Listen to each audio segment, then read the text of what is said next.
Assalamualaikum warahmatullahi wabarakatuh. Alhamdulillahirabbil alamin wa bihi nasta'in wa ala umuri dunya waddin. Assalatu wassalamu ala asrafil anbiya wal mursalin Sayyidina Muhammadi wa ala alihi wa sahbihi ajma'in. Rabbi israh li sadri wa yassir li amri wahlul 'uqdatam min lisani yafqahu qawli.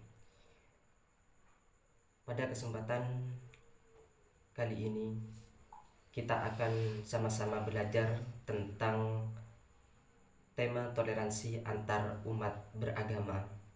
Jadi sebelumnya kita harus ketahui dulu apa itu toleransi.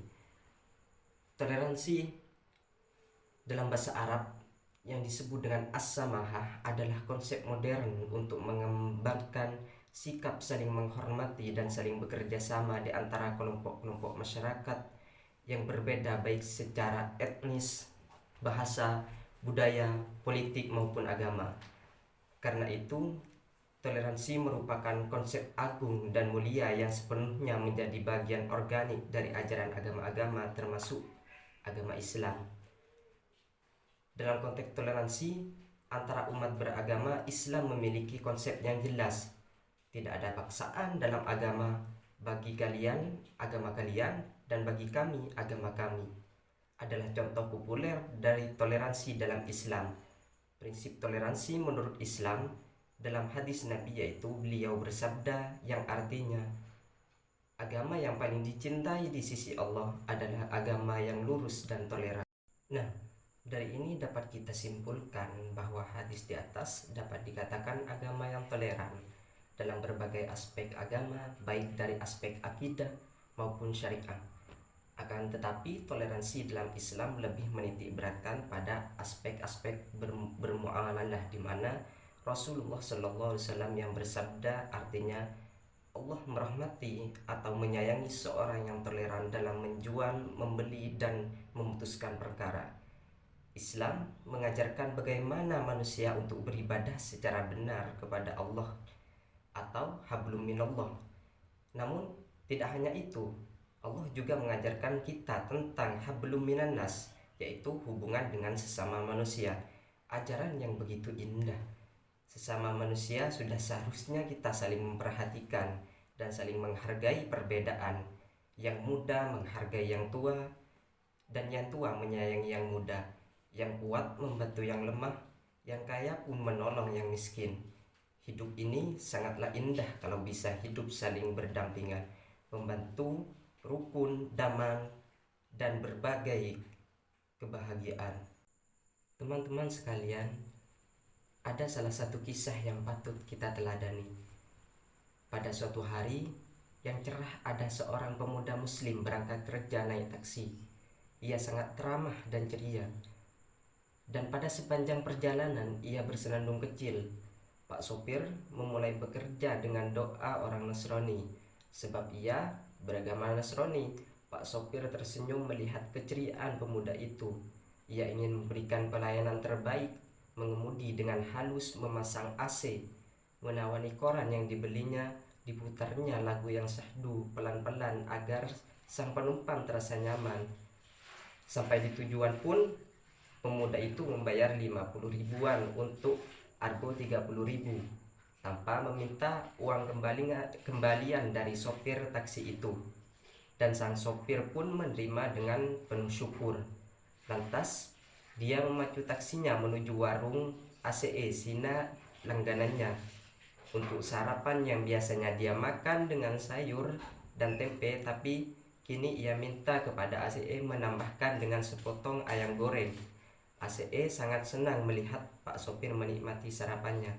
Selesai membayar, sarapan Pak sopir menambahkan 5.000 rupiah untuk uang saku anak ACE yang kebetulan mau sekolah.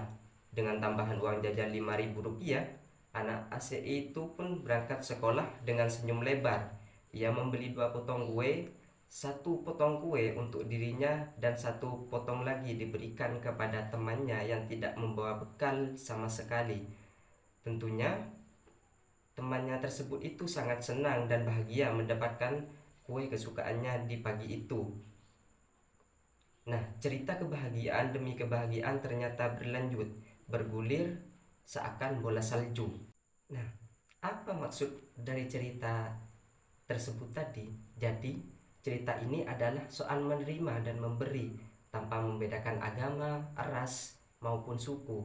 Kemampuan menerima dan memberi seperti membutuhkan kekuatan hati, jiwa yang bersih, membuat orang lain bahagia merupakan kebahagiaan kita juga. Karena bisa berbagi, bisa menerima itu adalah berkah, dan bisa memberi adalah anugerah. Perilaku di dunia seperti itu akan menciptakan kerukunan dan keluasan jiwa. Perilaku seperti itu ketika diniati ibadah dan amar ma'ruf akan menciptakan pahala yang berujung surga. Saudara-saudara rahimakumullah, sudah semestinya kan kita sebagai muslim yang sejati sekaligus umat terbaik di dunia ini untuk mencontoh panutan kita, baginda Rasulullah Shallallahu Alaihi Wasallam. Seperti firman Allah dalam surah Al-Ahzab ayat 21 yang berbunyi, "In kana lakum fi Rasulillahi uswatun hasanah." Yang artinya, niscaya sungguh telah ada untuk kalian suri tauladan paling baik di dalam diri Rasulullah. Allah juga telah menegaskan dalam ayat lain, yaitu dalam surah Al-Maidah ayat 2, "Wa ta'awanu 'alal birri wat taqwa wa la ta'awanu 'alal ismi wal 'udwan." Saling menolonglah kalian atas kebaikan dan takwa, dan jangan saling tolong-menolong dalam dosa dan permusuhan. Dari surat tadi, berarti dengan kita bisa menolong saudara kita, itu sama halnya kita menolong diri kita sendiri. Sebuah hadis yang begitu indah dari Ibnu Abbas, ia berkata, ditanyakan kepada Rasulullah Shallallahu Alaihi Wasallam, agama manakah yang paling dicintai oleh Allah? Maka beliau bersabda, Al-Hanafiyah As-Samahah, yang lurus lagi toleran.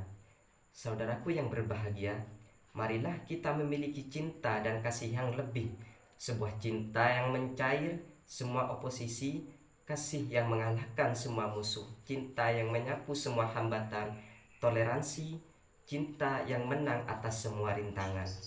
Kita hidup tak hanya sendiri, banyak cinta, banyak luka, terserak di akhir cerita. Siapa mau elegan, hidup bermental arogan, semikan ego sentral dalam jiwa rapuh, namun tak gentar, tak bisalah begitu. Semut pun akan selalu berpeluk rindu, apalah lagi insan sempurna, harusnya semakin menunduk, laksana padi siap dipanen. Toleran, ayolah toleran, dunia bukan hanya kita punya, ada banyak warna, berhak nikmati semua. Andai hatimu dewasa, akan nalar selalu aktif bekerja. Tentu hatimu percaya, mudahkanlah saudaramu, atau tinggalkanlah sengketamu. Berteriak tanpa malu, hanya hasilkan cemburu dan benalu. Saatnya mulai berbagi, toleransi dalam segala sisi. Tentu harus tetap mengusung batasan-batasan ilahi, sebab kita juga berhak rindu hidup sama tinggi dan sejajar membangun negeri. Semoga pembelajaran kita pada kesempatan hari ini bermanfaat kepada kita semua. Bila ada sumur di ladang, boleh kita menumpang mandi. Bila ada umur yang panjang, boleh kita berjumpa lagi. Kacepot gula mira, salalopot nyoon sapora. Assalamualaikum warahmatullahi wabarakatuh.